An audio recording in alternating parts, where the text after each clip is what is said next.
ओम नमः शिवाय। हर हर महादेव शंभू। जय माता दी। हर हर महादेव। जय श्री राम।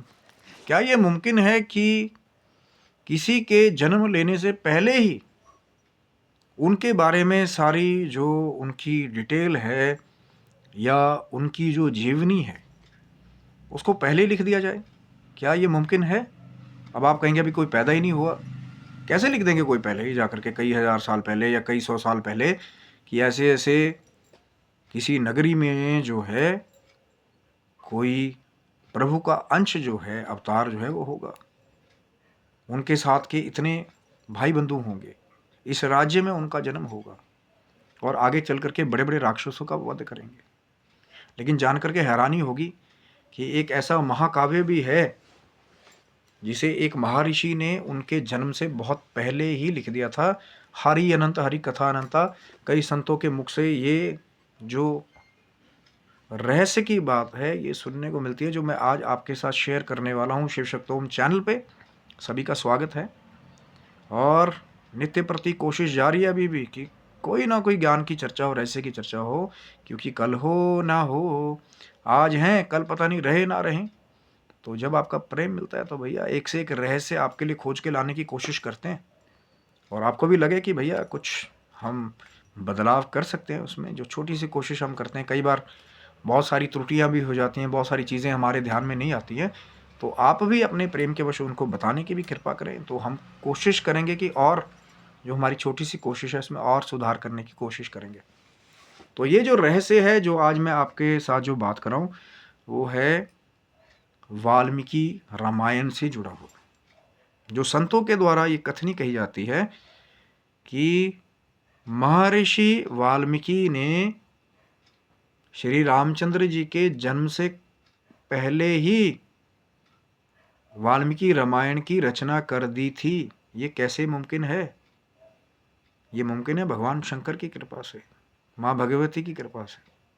क्योंकि वो जो अष्टांग योग है, जो दिव्य समाधि है, जो भगवान शंकर ने कृपा प्रसाद दिया है, उस समाधि के द्वारा जिनका आज्ञा चक्र जागृत हो जाए, जैसे पहले के महर्षि करते थे, कई कई हजार साल तपस्या करते थे, तो वो भी वो कर सकने में सक्षम थे। जो आजकल के जो कुछ भ्रमी लोग घूम रहे हैं ना, हम इसका ये भी देख देते हैं, वो भी देखते हैं, ये भी लिख देते हैं कि क्या किया नहीं किया, वो लोग वो चीज़ें यूज़ नहीं करते थे।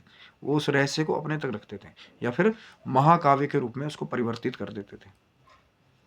महर्षि वाल्मीकि ने कहते हैं कि बहुत पहले ही श्री रामचंद्र जी का वो रहस्य जो है वो जान लिया था कि आगे चल करके अयोध्या नगरी में श्री रामचंद्र जी का जन्म होगा, उनके साथ भरत जी, लक्ष्मण जी, शत्रुघ्न जी का भी जन्म होगा, माँ सीता के साथ उनका विवाह होगा, फिर वन में उनको जाना पड़ेगा, उन्हें वनवास मिलेगा, फिर वहाँ जाकर के वो राक्षसों का वध करेंगे और रावण जैसे महाज्ञानी पंडित जो भगवान शिव के अनन्य भक्त थे, बहुत सारे लोग रावण को बदनाम करते हैं लेकिन जानते नहीं है कि वो भी इस रहस्य को जानते थे कि प्रभु ने हो सकता है धराधाम पे जन्म ले लिया है। इसका भी एक प्रमाण जो है वो श्री रामचरितमानस की चौपाई भी मिलता है। जब रावण शूर्पणखा को डांडस में जाते हुए अपने महल को जाता है, वहाँ पे रावण ने ये बातें कही हैं जो फिर गोस्वामी तुलसीदास जी ने आगे चल करके जो है श्री रामचरितमानस के रूप में एक और कृति जो है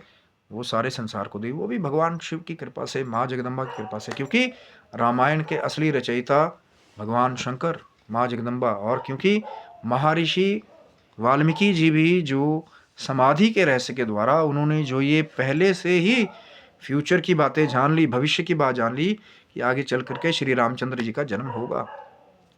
इसीलिए वो जो वाल्मीकि रामायण का महाकाव्य है जिसके अंदर आज भी बहुत कुछ डिटेल में मिलता है, पूरे पूरे एक एक शब्दावली के साथ, लेकिन अगर कोई पढ़ने वाला हो तो। क्योंकि होता क्या है कि ये एक फैक्ट बात भी है, एक सच बात है कि आज के युग में वैसे विज्ञानी और ज्ञानी मर्मी जो है बहुत कम है जो वाल्मीकि रामायण का पूरा अध्ययन करे, बहुत कम है। नहीं तो ज़्यादातर जो है अब अमूमन श्री रामचरितमानस का पाठ जो है वो ज़्यादातर जो है वो देखा जाता है, क्योंकि कलयुग की व्यवस्था है, समय कम भी होता जा रहा है और कुछ भगवान शिव की कृपा भी ऐसी है कि अवधी भाषा में सब जो है वो श्री रामचरितमानस को चौपाइयों के रूप में पढ़ें या उसका गायन करें। लेकिन अगर कोई डिटेल में पढ़ना चाहे एक एक शब्द के द्वारा, तो जो संस्कृत वाला महाकाव्य है श्री वाल्मीकि रामायण वाला, वो एक एक चीज़ जो है डिटेल में उसमें पढ़ सकता है। लेकिन वो तभी पढ़ पाएंगे जब किसकी कृपा होगी? भगवान शंकर की कृपा होगी, माँ जगदम्बा की कृपा होगी। और यही कृपा जो है वो महर्षि वाल्मीकि ने, वो जो अष्टांग योग वाली बात है, महासमाधि वाली, जिसमें जा करके आज्ञा चक्र के द्वारा कभी भी भविष्य की आगे की बातें भी देखी जा सकती हैं, सत्य है। प्रेजेंट की बात देखी जा सकती है कि अभी क्या घटित हो रहा है, और पहले क्या घटित हो चुका है वो भी देखा जा सकता है। लेकिन समाधि के द्वारा जो पहले के महर्षि जो है उस विद्या में निपुण थे कि चक्रों की शक्तियाँ, कुंडलिनी जागरण, आज्ञा चक्र की शक्ति, किसी का भी भविष्य देख लेना, किसी का भी वर्तमान देख लेना, किसी का भी जो है भूतकाल देख लेना, और फिर उसी विद्या के द्वारा एक महाकाव्य की रचना जो है महर्षि वाल्मीकि जी ने की थी। जहाँ आगे चल करके फिर लव कुश का भी जन्म जो है उन्हीं के आश्रम में जाकर के उनका पालन पोषण भी हुआ, और उन्हें भी बहुत सारी विद्याओं में महर्षि वाल्मीकि जी ने जो है वो पारंगत किया था। क्योंकि बाद में जाकर के भी युद्ध हुआ था, जब अश्वमेध यज्ञ किया था अयोध्या के राज दरबार से, तो घोड़े को रोक लिया था लव और कुश ने।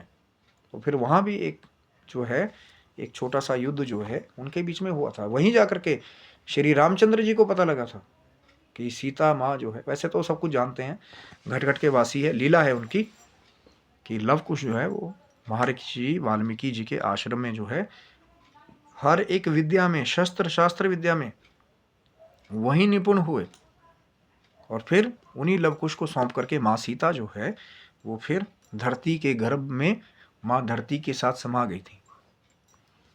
एक से एक रहस्य हैं और एक से एक शक्तियाँ, सिद्धियाँ जो हैं वो आज भी अगर कोई उस विद्या को पाले और उतना ही तप कर ले तो वो भी शायद जो है एक से एक महाकाव्यों की रचना करे। लेकिन कलयुग की व्यवस्था ऐसी है कि हर एक चीज़ जो है वो कम होती जा रही है।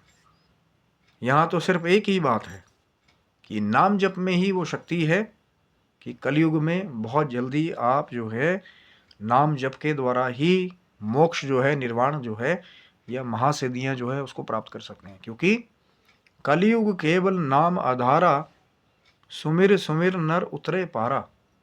कलयुग तो यहाँ तो नाम जप ही काफ़ी है कि हरि नाम संकीर्तन किया जाए, चाहे वो श्री रामचरितमानस का ही पाठ हो, चाहे उसी में से श्री सुंदरकांड का पाठ हो, अलग अलग जो है कांड है उनका पाठ हो, एक चौपाई या 5 चौपाई जैसा कहा है कि उन्हें भी अगर जीवन में उतार लिया तो भी कल्याण है। लेकिन अगर कोई पढ़ना चाहे डिटेल में, किसी के ऊपर भगवान शंकर की कृपा हो जाए, माँ जगदम्बा की कृपा हो जाए, क्योंकि मेधा शक्ति तो चाहिए। संस्कृत की वो जो पुरानी संस्कृत है जिसमें महर्षि वाल्मीकि जी ने वो कृति जो है, वो महाकाव्य जो है उसकी रचना की थी, श्री वाल्मीकि रामायण। तो फिर उसके लिए मेधा शक्ति चाहिए कि एक एक वो जो बड़ा बड़ा ओल्डन संस्कृत के शब्द हैं उनमें से फिर वो मार्मिक चित्रण अगर कोई डिटेल में पढ़ना चाहे है। अभी भी मैंने कहा कि ये धरती वीरों से खाली नहीं है, ये धरती तपस्वियों से खाली भी नहीं है। लेकिन किसी बिरले बिरले पे ही भगवान शंकर की, माँ जगदम्बा की वो कृपा होती है कि वो जो रामायण का, जो राम कथा का असली रसायन है, जिसका पान हनुमान जी भी नित्य प्रति करते हैं, तो वो सबके पास नहीं है। वो किसी बिरले बिरले के पास ही वो राम कथा का अनमोल खजाना जो है वो किसी किसी के पास होता है। जैसे मैंने आपको बताया रहस्य महासमाधि का, जिसका प्रयोग करके महर्षि वाल्मीकि जी ने बहुत पहले ही कहते हैं कि वाल्मीकि रामायण की रचना कर दी थी। लेकिन अब वही तो बात है ना, हरि अनंत हरि कथा अनंता, वो जो असली भोजपत्रों पे लिखे हुए वाल्मीकि रामायण है या असली रामचरित्र श्री रामचरितमानस है, उनके दर्शन करना भैया यही तो है सबसे दुर्लभ बातें। अभी भी हैं, लेकिन दर्शन होंगे आपको तभी जब आप थोड़ी सी खोज करने जाएंगे। भगवान शंकर की, माँ जगदम्बा की कृपा हो जाएगी। जो असली कृतियाँ हैं उनके दर्शन फिर आपको शायद हो जाएं, जो अभी भी सुरक्षित हाथों में छुपा के रखे गए हैं। क्योंकि मैंने कहा ना, असली राम कथा का जो रस है जिसका पान हनुमान जी नित्य प्रति करते हैं, या भगवान शंकर जिसके असली रसिया हैं, वो तभी मिलेगा जब भगवान शंकर की माँ जगदम्बा की कृपा हो जाएगी। फिर जो असली स्वरूप है श्री वाल्मीकि रामायण का, या असली स्वरूप श्री रामचरितमानस का, उसके भी दर्शन आपको हो सकते हैं। कुछ भी नामुमकिन नहीं है। चमत्कार भी होते हैं प्यारे कलयुग में, लेकिन सिर्फ नाम जप में ही वो शक्ति है। क्योंकि कलयुग केवल नाम आधारा, सुमिर सुमिर नर उतरई पारा। आशा करता हूँ वीडियो आपको अच्छा लगा होगा। ज़रूर लाइक शेयर सब्सक्राइब करें। तब तक के लिए आप सभी बंधुओं को हर हर महादेव शंभू। जय माता दी आप सबको। जय श्री राम।